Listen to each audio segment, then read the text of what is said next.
Sebenarnya siapa sih Londo Ireng?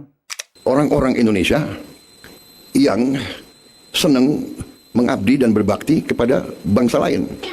Itu yang dulu kita sebut Londo Ireng. Ikut Belanda perang lawan kita. Londo-londo Ireng ini. Sampai sekarang masih ada. Hanya dia sekarang pakai baju lain kan. Wartawan, jurnalis. Kalau mendengar kata Londo Ireng, yang terlintas di pikiran kita mungkin adalah hutang belum dibayar. Loh, kalau utang sih bukan melintas, tapi diam di pikiran. Maksudnya, kalau mendengar kata Londo Ireng, mungkin yang terlintas di dalam pikiran kita adalah pribumi yang membela penjajah atau yang dikatakan pengkhianat bangsa. Tapi tahukah kalian, ternyata sejarah tidak sesederhana itu. Bahkan istilah Londo Ireng memiliki cerita yang jauh lebih panjang daripada yang selama ini kita dengarkan. Lalu, siapa sebenarnya mereka? Dan kenapa nama Londo Ireng masih sering dipakai sampai sekarang? Nah, dan sebelum kita lanjut ke ceritanya, transfer dululah. Loh, maksudnya kita lihat dulu intronya. Maaf saudara-saudara, saya belum punya intro. Jadi kita langsung saja ke ceritanya. Oke? Untuk memahami Londo Ireng, kita harus kembali ke masa ketika Indonesia masih bernama Konoha. Maksudnya ketika Indonesia masih bernama Hindia Belanda. Saat itu kan Belanda menguasai wilayah yang sangat luas. Namun, ada satu masalah yang besar. Mereka kekurangan tentara. Karena sebagian tentaranya sedang urus koperasi Desa Merah Putih. Tidak seperti itu pastinya ya. Akan tetapi saat itu memang Belanda kekurangan tentara. Sementara perlawanan rakyat terjadi di berbagai banyak daerah. Mulai dari Jawa, Sumatera, Kalimantan, hingga Sulawesi. Belanda membutuhkan lebih banyak pasukan. Dan dari sinilah kisah Londo Ireng dimulai. Pada abad ke-19, Belanda mulai banyak merekrut tentara dari Afrika Barat. Terutama dari wilayah yang sekarang kita kenal sebagai Ghana.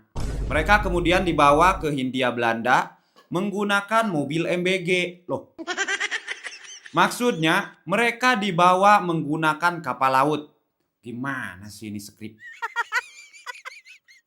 Karena sama-sama bertugas untuk pemerintah kolonial, masyarakat menyebut mereka Londo.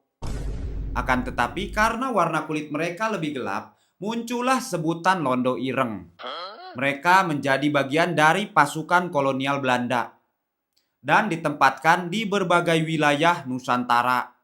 Tugas mereka sama seperti tentara kolonial lainnya, yaitu menjaga wilayah, mengawal pemerintah kolonial, dan ikut dalam berbagai operasi militer. Walaupun mereka nggak akan diangkat menjadi manajer Kopdes. Bagi rakyat yang saat itu sedang melawan penjajah, mereka tetap dianggap bagian dari kekuatan Belanda. Karena itulah nama Londo Ireng kemudian dikenal sampai keluar angkasa. Seiring berjalannya waktu, istilah Londo Ireng mulai mengalami perubahan makna. Di beberapa daerah, sebutan itu tidak lagi ditunjukkan kepada tentara Afrika, melainkan kepada siapa saja yang dianggap berpihak kepada penjajah, tapi bukan kepada jurnalis, seperti kata beliau.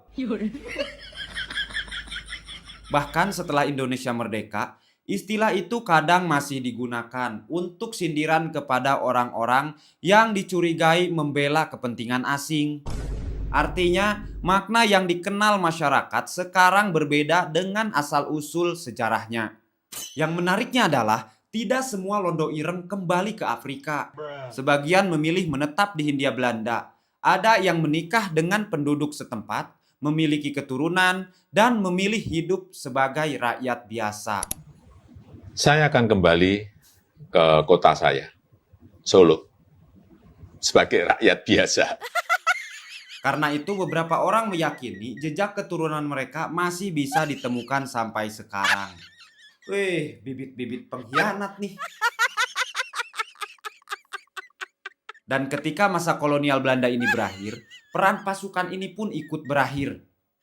Sebagian kembali ke tempat negara asal, sebagian milih tetap tinggal, dan perlahan nama mereka lebih banyak hidup sebagai cerita. Namun, makna istilah Londo Ireng terus berubah mengikuti perkembangan zaman.